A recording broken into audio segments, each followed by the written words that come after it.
See, things like that, you don't forget that stuff. I don't give a shit if I live to be 500 years old. I don't dream much anymore. Once in a while, my wife will shake me and say, wake up, wake up. I'm dreaming that again. Not necessarily that episode, but something like that. Something where the animal in me is out again. I made a solemn vow when I got to service I'd never pick up a gun again, and I haven't.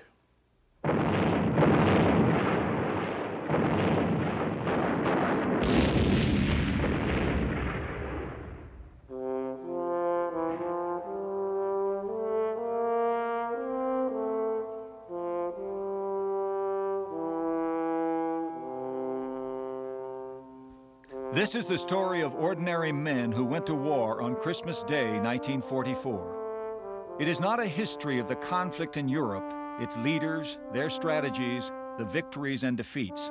Our story is the personal account of 5 young men, soldiers of the 17th Airborne Division, 681st Glider Field Artillery Battalion, B Battery, who fought their way from the Bulge to the Rhine and survived.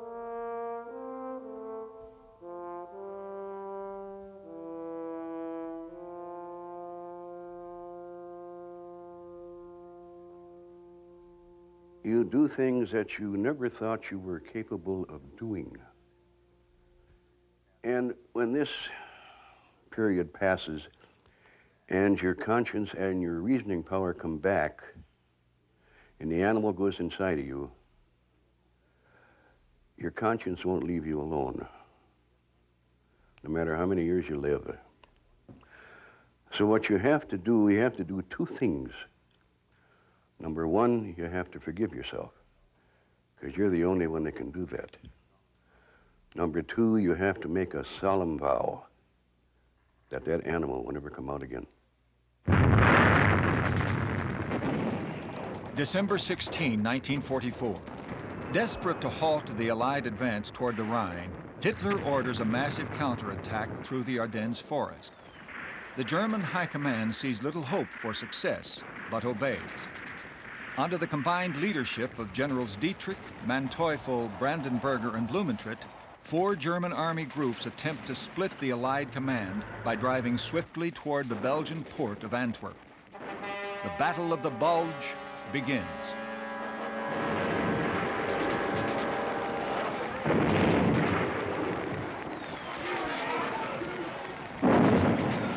General Eisenhower orders the 17th Airborne to link up with embattled Allied units and drive the Germans from Belgium.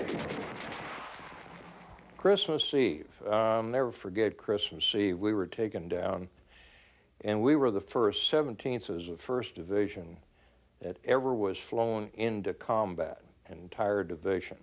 I remember seeing the white cliffs of Dover, and then as we landed, it was dark and eerie. And as we landed there, we went to some kind of a French outpost or some kind of a barracks out there. In fact, it was colder inside of the building than it was outside. From there, which I do believe was the next morning, which is Christmas Day, we were taken by trucks up near the front. And when you started hearing the guns, you were close. So the truck stopped, we all got out and walked up this road. That was bad out there. But the first 2 days of that first battle, we was all chicken, we was all yellow.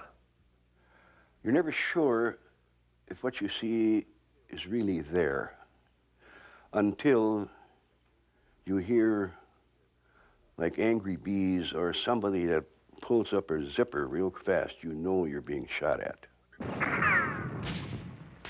When those shells came at me, buddy, I was scared. I'm telling you, I was scared. And I would say I was scared what it seemed to me was a long time.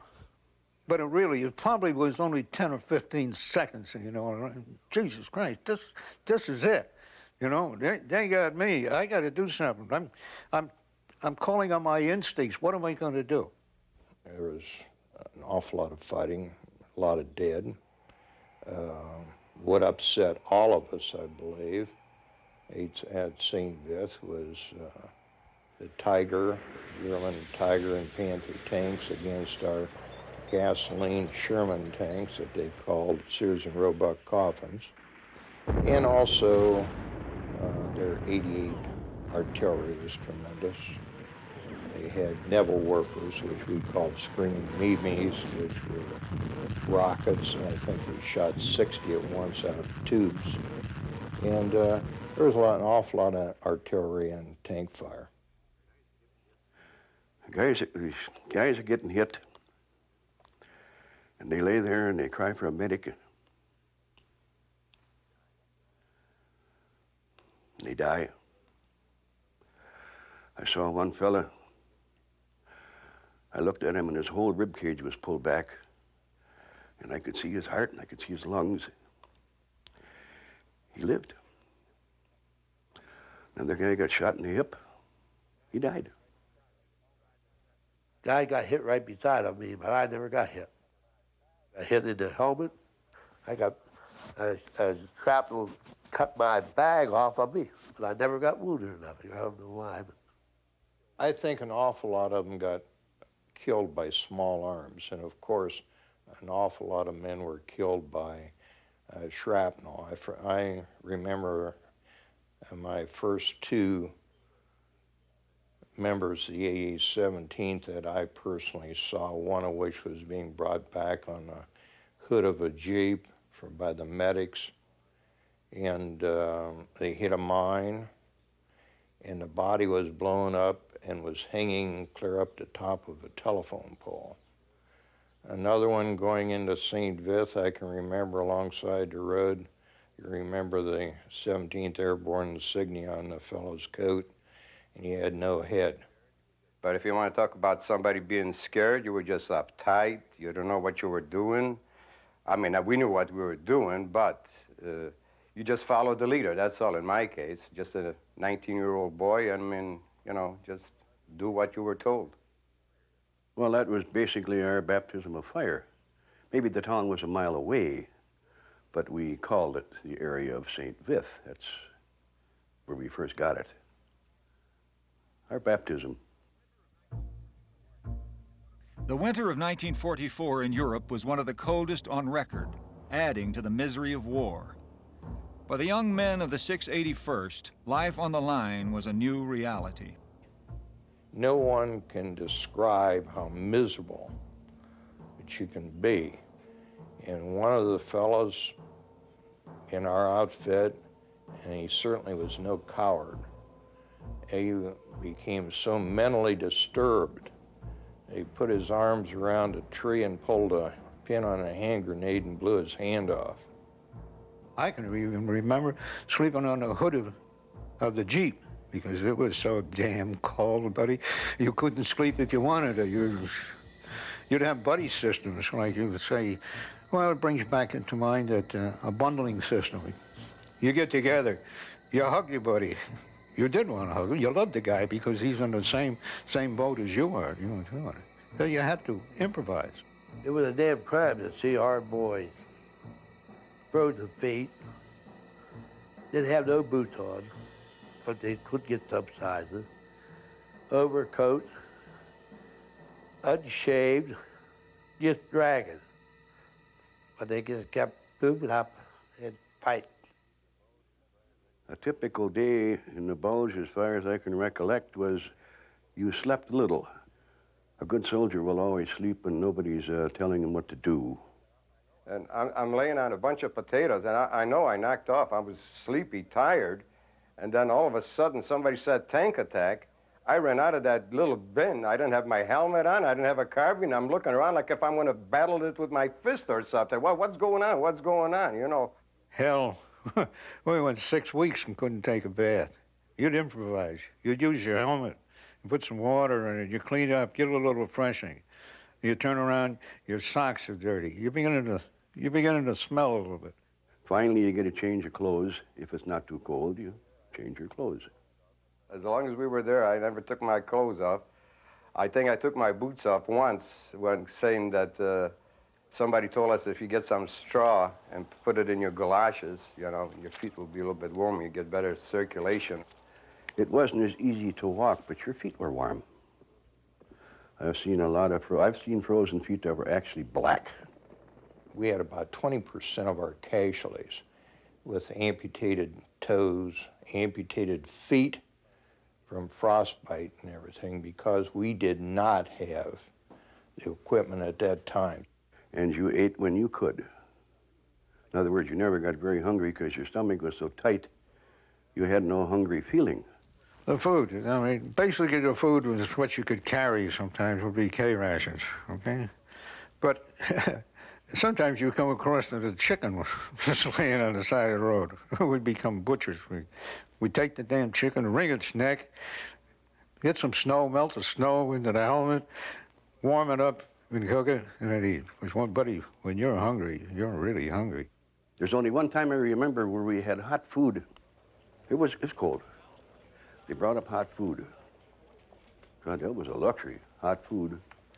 We all went and sat in the snow and ate. And in back of this farmhouse was a pigsty or a pig pen. And in there were two pigs. I never seen two skinny pigs in my whole life as those two were, because there's no doubt the farmer and his wife or whoever, they took off, wham, they're going. And in this pig pen laid a German soldier. And the funny part of it at the time, one pig had a hold of his neck, and the other pig had a hold of his leg, and they were pulling in opposite directions. In other words, these pigs were hungry. First thing you look for when you're after a battle, you go into town, you look for something to drink. Whiskey, beer, anything you can find. 'Cause you want to have a drink and hoop it up a little bit. That's the first thing. The next thing is you want to take a shower.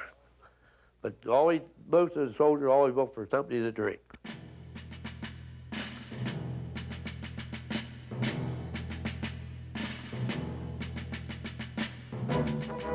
For the young men of the 681st, life in the Airborne began with a draft notice, enlistment, or a dare. I didn't even know what airborne meant. I thought I'm going to be watching airplanes. That's what I had the impression of. I really didn't know. I didn't sign up for no airborne. Later on, I signed up for jumping.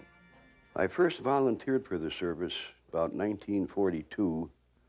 Rather than go into combat, I volunteered to help be in the service but build the Alcan Highway, the highway in Alaska. Saw the Pathé News come on, and the 82nd had just jumped in Sicily. So the following day, there was 26 of us, got tired of it. We went down to First Service Command in Boston. We asked about it. They told us about the Airborne, that they were looking for a few good men. Airborne is the greatest. And, the paratroopers, glider troopers, they're one big happy family. And that $50, the only reason why most of them guys went to paratrooper because $50 more a month. That was a lot of money back in them days. I went in as a private, okay? At first off, I didn't want to be kicked around. I didn't want to be in that war. I was drafted. Well, let's put it this way, I was drafted. But hell, if I'm going to be in this war and I can't get out of it, I better look out for Bob Harsh, and I better take some responsibility for it. At Camp McCall, North Carolina, the 17th Airborne trained under the command of General William Miley. There, the men of the 681st Glider Field Artillery Battalion were forged into a combat unit. Each man assigned his role in the execution of the battle plan.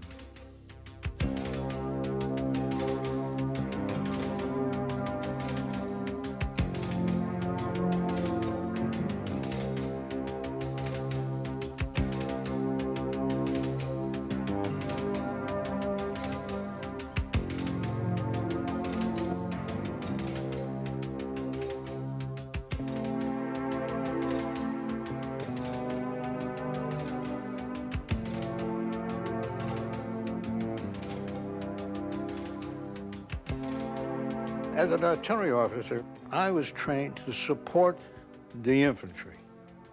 To support the infantry to a situation which they cannot handle. Sometimes I'm shooting at just one machine gun that's tied on a thing. And sometimes I'm shooting at a tank that they can't get. Anything that I can support them, because in a sense to think of, these boys are going up with a fly swatter to try to take the enemy. Here I'm coming up with a big bat. I was originally a scout corporal, as they call it. It's more or less Carl Aaron and myself. We were in that same kind of category. And, well, the job was, as we get into position, we were supposed to line up our howitzers, as we call them, into the direction where the fire is going to go.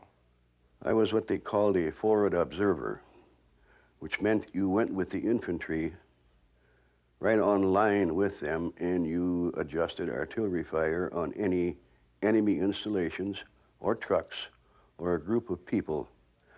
And if you could drop a shell within 30 yards of your target for the first round, they call it the first shot. That was pretty good. My gun section was one of the best gun sections. I trained the boys, and I worked with them at nighttime, and when I had someone that fouled up, I'd give him punishment myself, KP, or give him retreat duty or stuff. I made sure they didn't foul up overseas. My motto was always, you either kill or be killed. August 1944. Training and maneuvers completed, the 17th Airborne embarked for England. At base camp in Swindon, near London, the men of the 681st waited for combat orders. I liked England. Once in a great while did you get a pass to go to London. First time in London, I come out of Paddington Station. It's a railroad station. And I heard a real loud noise like a washing machine, and I looked up in the air. Little shitting kid next to me, he says, "Don't worry, soldier, it's only a buzz bomb." Now, this little kid, let's say he's 6, 7 years old, he was used to that. That was nothing to him. To me, it was something strange. He said to me, "Soldier, if you can hear them, that's fine. When you can't hear them, they're coming down." You know, the war was going good before the Battle of the Bulge, you know, and we were saying to ourselves, well, maybe they won't use us. You know, we hope they don't use us, right? But we were still prepared. We still had a semi-feeling, at least for myself, this is what we trained for. And if you don't get into it, you've been caught short. You've been denied something. We all hoped definitely to get into combat. In fact, many of us were upset that we did not get into the Holland campaign. See, there was D-Day campaign, there was a Holland campaign, and then there was the Rhine River at Wesel. I understand we were alerted for Holland, to jump to Holland. I don't know what happened that we didn't. Then there were some stories that we were also alerted for Bastogne. As far as our assignment was concerned, we knew we were going to be fighting Germans and be on German soil, but as far as when, nobody knew. Then all of a sudden, within 8 hours, everybody was out of there.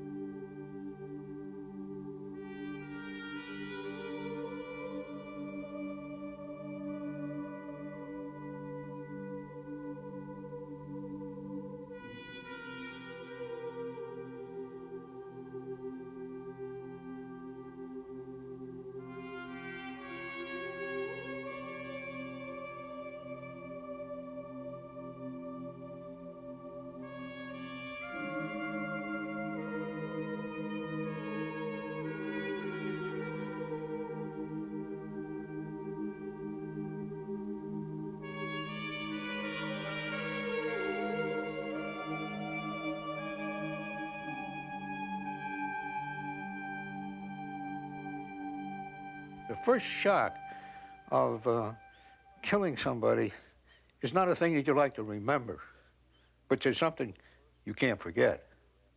The first position that we were in on the Meuse River was actually a huge crater from a shell hole left from World War I. And I did some thinking, you know, 25 years ago, and now here we go again.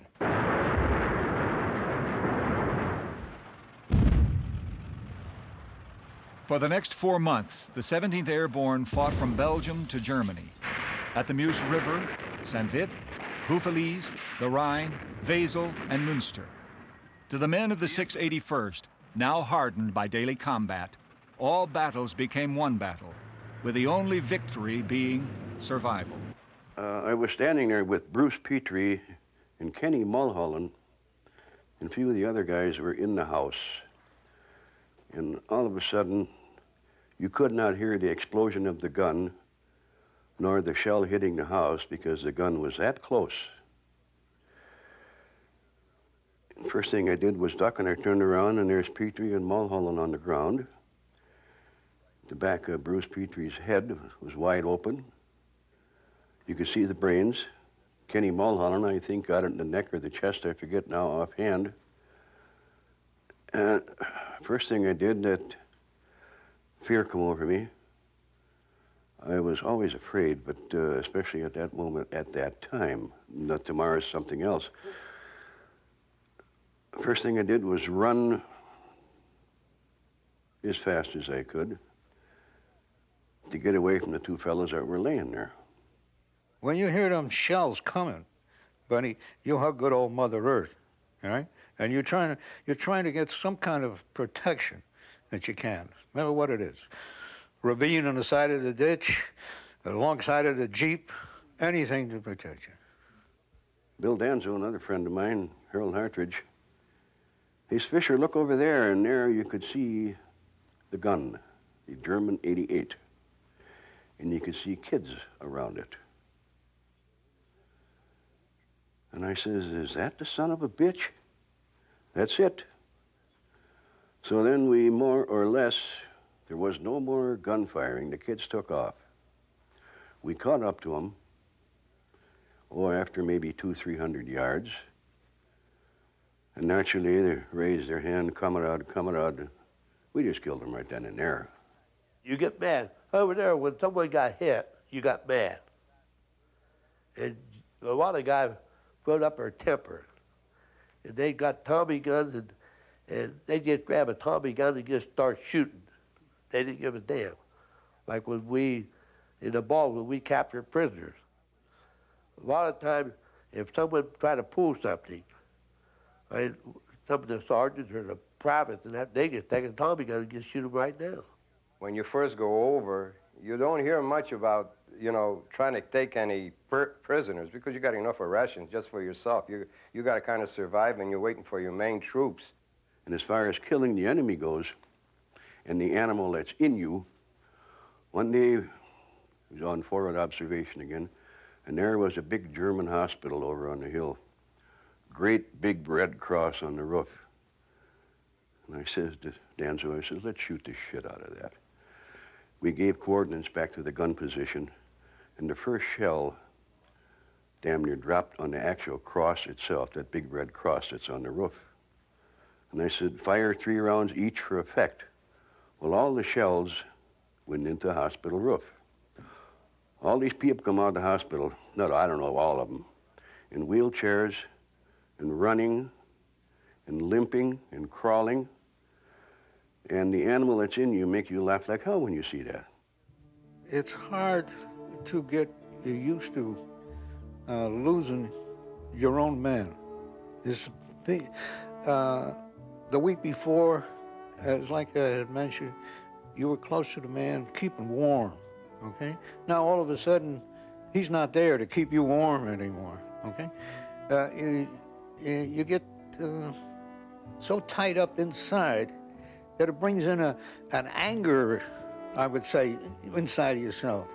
He's taking the life of my buddy here, But this is part of battle. You realize that that's part of battle, and so it makes you a little more savage, so to be.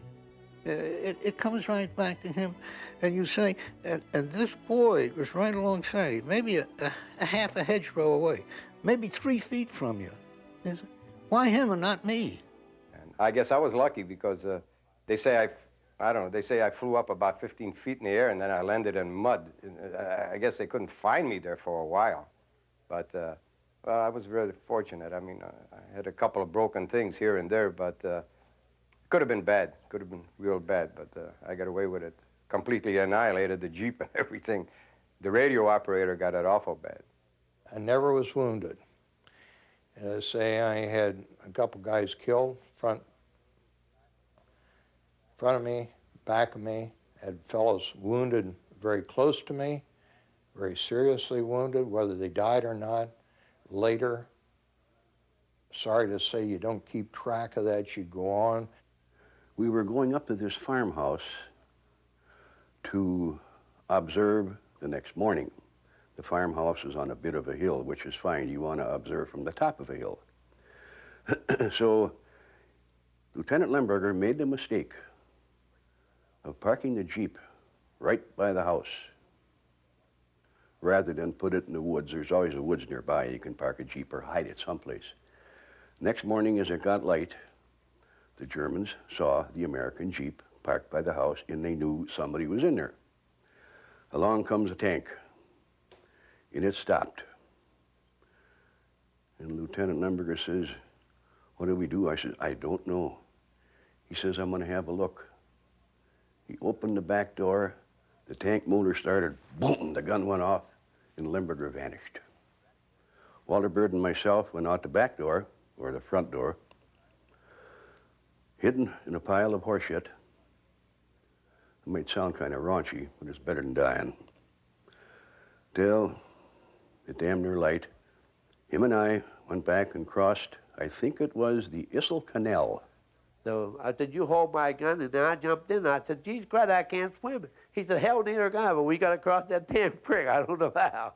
This canal was probably, 20, 25 feet wide. It was moonlight again. Across there, I could see an American soldier. "Halt." We did. "What's the password?" We forgot. I forgot the password. So did he. Walter says, "We're American troops and we're coming over." He says, "Here, hold my gun." I held it. He says, "I can't swim, you know." I said, "Okay." He held the gun. He started wading. It was only waist deep. I didn't know that. I said, "Wait a minute, goddammit, Bird. I can't swim either." Boy, we were filthy. I was filthy, and Donnie was filthy, and Bruce and them. And they were staying in a farmhouse, and they had 2 girls there. So when we reported back to Captain Wright said, "Now, Bird, you go down and take a shower." He said, "Go out and pitch your tent." And I said, "Well, you could give us something to drink." So he pulled out this, he always had that black and white Scott, Captain Wright did. I don't know how the hell he got it overseas, but he got it. And he pulled out this Scotch, you know, and we had a couple of drinks. And he said, "Another thing, Bird, there's a couple of women here." He said, "Now, don't you be fraternized with them." I said, "Cap, just give me a drink. I'll take a shower. I'm going to bed. I'm tired." So I go out and take a shower, and they had these girls dumping water, carrying water, bridging off. So I thought, Jesus Christ, this is nice. Down in the basement. So I went out and pitched a tent. Pretty soon I heard like a snake. Shh, shh, shh. And I said, "What the hell you want?" So they bring me out some eggs. They fried some eggs, brought me out some eggs, and they had eggs and some bread there. So I got talking to Pontiac. He's only about 2 tents away from me. He woke up, he said, "Hey, Bird, I'm next." And Christ, Captain Wright heard him holler that, and right away, I got court-martialed and everything else. And I told Pontiac, I said, "What the hell's the matter with you?" Because he was on guard duty. He's supposed to be on guard duty that night, but he was in his tent sleeping. I told Pontiac, I said, "Never again." Whenever I pitched the tent, it was away from Pontiac, because he's always a dipshit, find out what everybody else was doing. He was the angel. Walter Bird, I would have to say, was born a soldier. I mean, he had his ups and downs. Like I says, he happened to get busted a couple of times. Well, Bird was made sergeant and broke, I think it was 7 or 9 times. Well, the first time I got busted was I never got busted until I got with the 17th. If he was a private or a sergeant, it never affected his duties or nothing. He'd be just as good private or he'd be just as good as a staff sergeant. Walter Byrd, in my opinion, and a few other people's opinion, he was a good luck piece. He was good to be with. He never got hit. Purple Hearts, Bronze Star, no, not Purple Heart, 2 Bronze Stars. If you were with him, you think you led a charmed life. When we went over the Rhine, landed in the glider, and we could see a house a little over a little hill, and where I was laying there, you could look up and I could see the house, and Sergeant Webster is next to me. He said, "What do you see?" I said, "I see the house down there where the Germans are in." "Where?" I said, "Over that little rise in the hill." He looked up and boom, he got it right in the forehead. So then I hear Byrd singing, "When my blue moon turns to gold again." You ever heard that song? Right out in the middle of a field. Had the gun laying on the ground, and he was walking back and forth trying to put a 75 millimeter pack howitzer together to fire 1 round into the house. Well, up there, I know for sure Sergeant Kelly got killed. I forget who else it was. Byrd never got touched.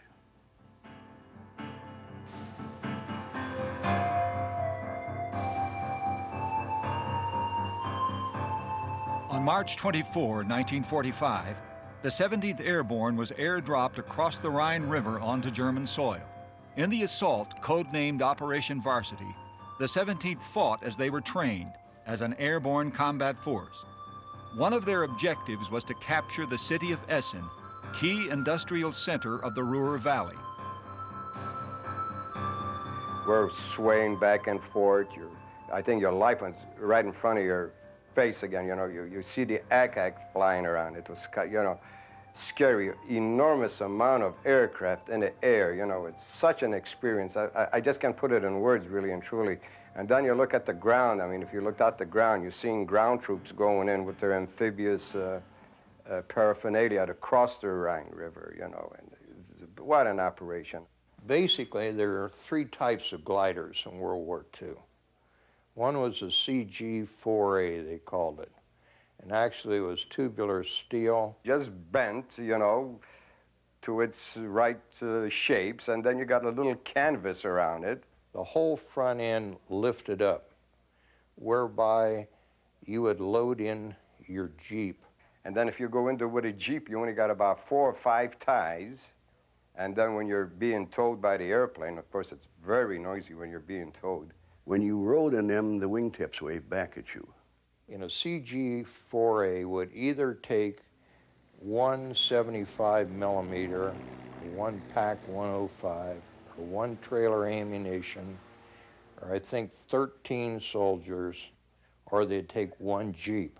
And the glider goes up and down, to the side, to the side. They were nice to ride in after they would cut the tow line, co-pilot or pilot, and then you'd glide down. Then it's quiet. Then you could hear that you're being shot at.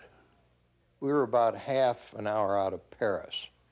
And again, we had a first, the 17th is first, and they took us double tow to a C-47. There's 2 gliders being pulled by a C-47.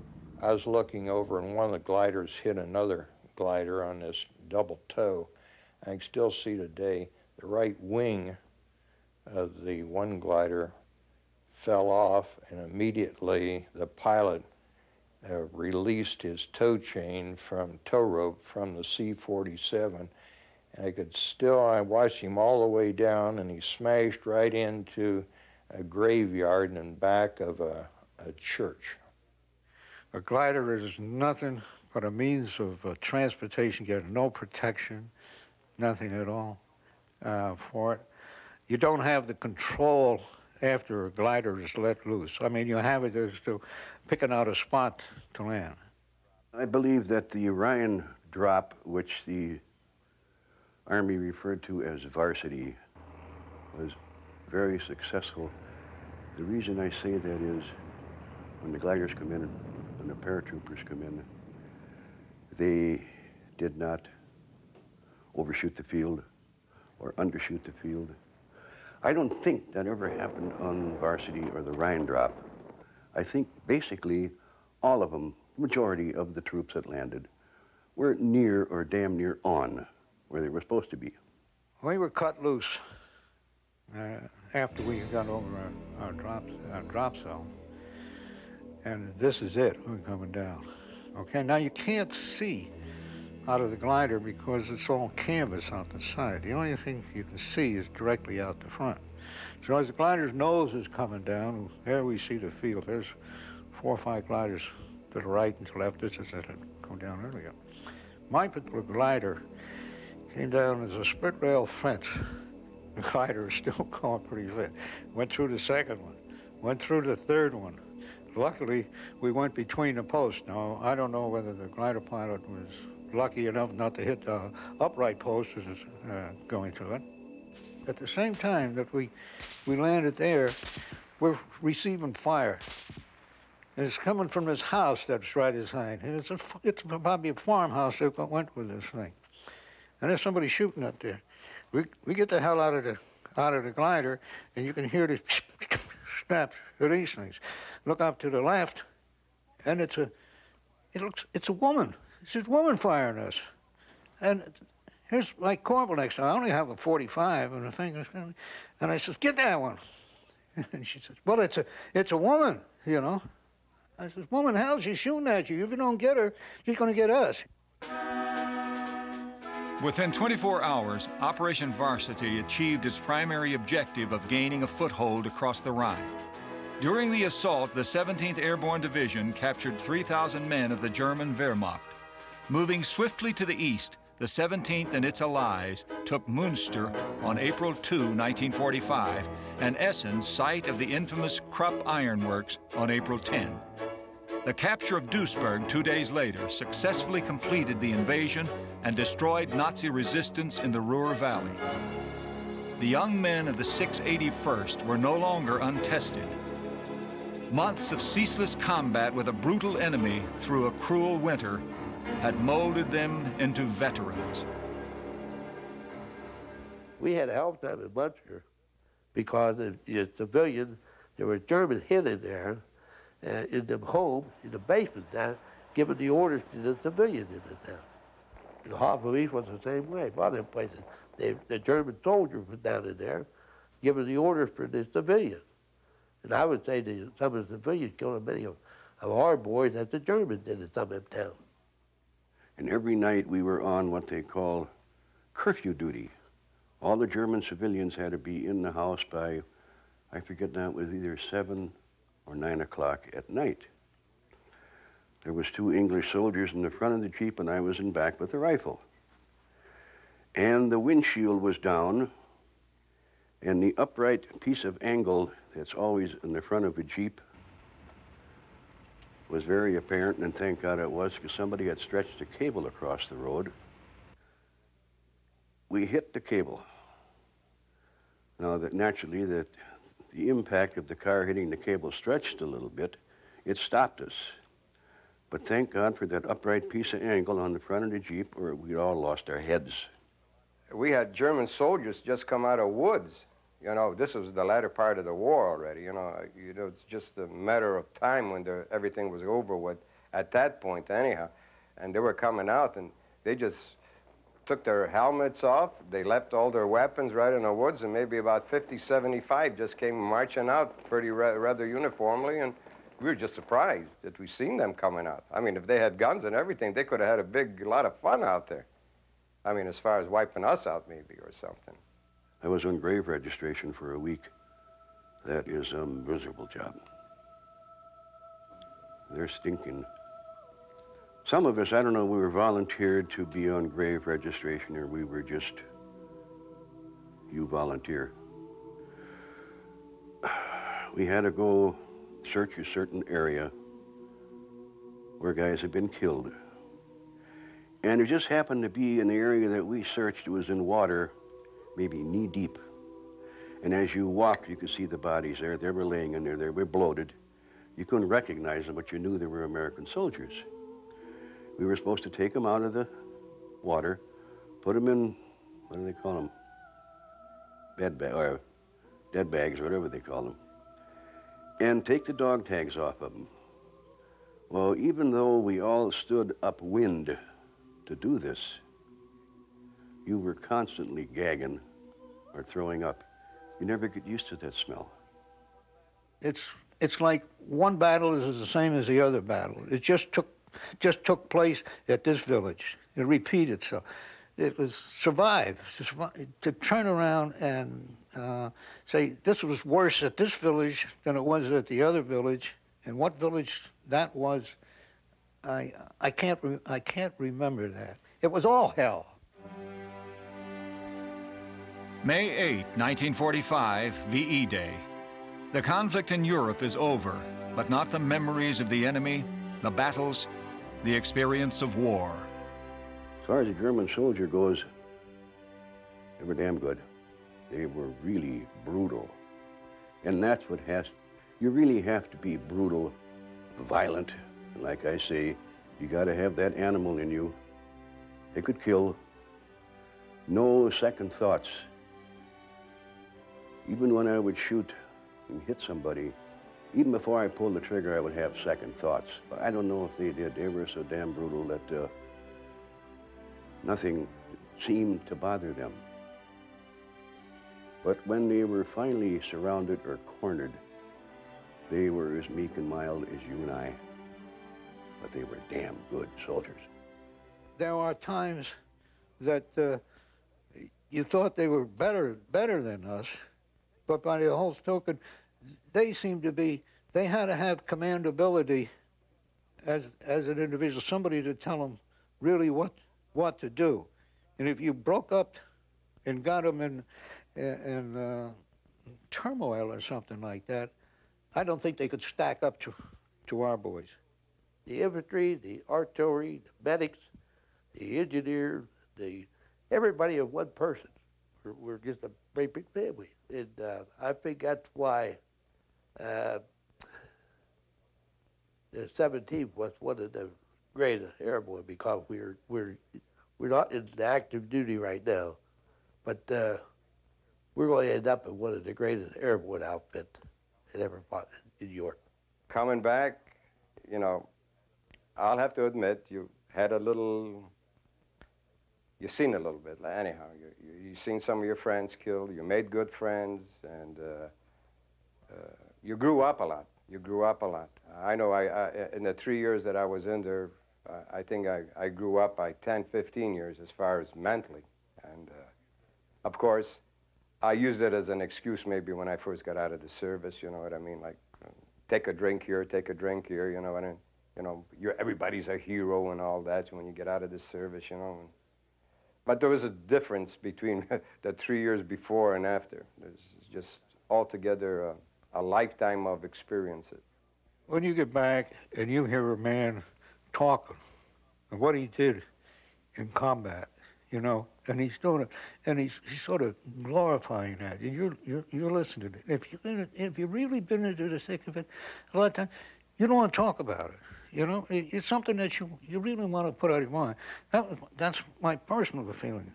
I wouldn't run around and tell a guy, oh yeah, I was in the Battle of Bulge, I killed so many men in a fight and did this kind of thing, you know? I dream about landing right in front of an 88 battery or something crazy like that, where you have no chance, you're dead. Everything's death, I mean, that you dream about in these things. At least I think of them, as I say now, maybe once a year I think of these. When I first came back, I thought of them a couple times a week about it. And generally it was like, you know, going through a woods or something and going out with a Jeep and doing a survey or something up on the front lines for the battery to come in and walking right up to a sniper and getting it right between the eyes, as old Patton said, you know, something like that. Everything deal with death. Was it all worthwhile? Was there another way of doing it?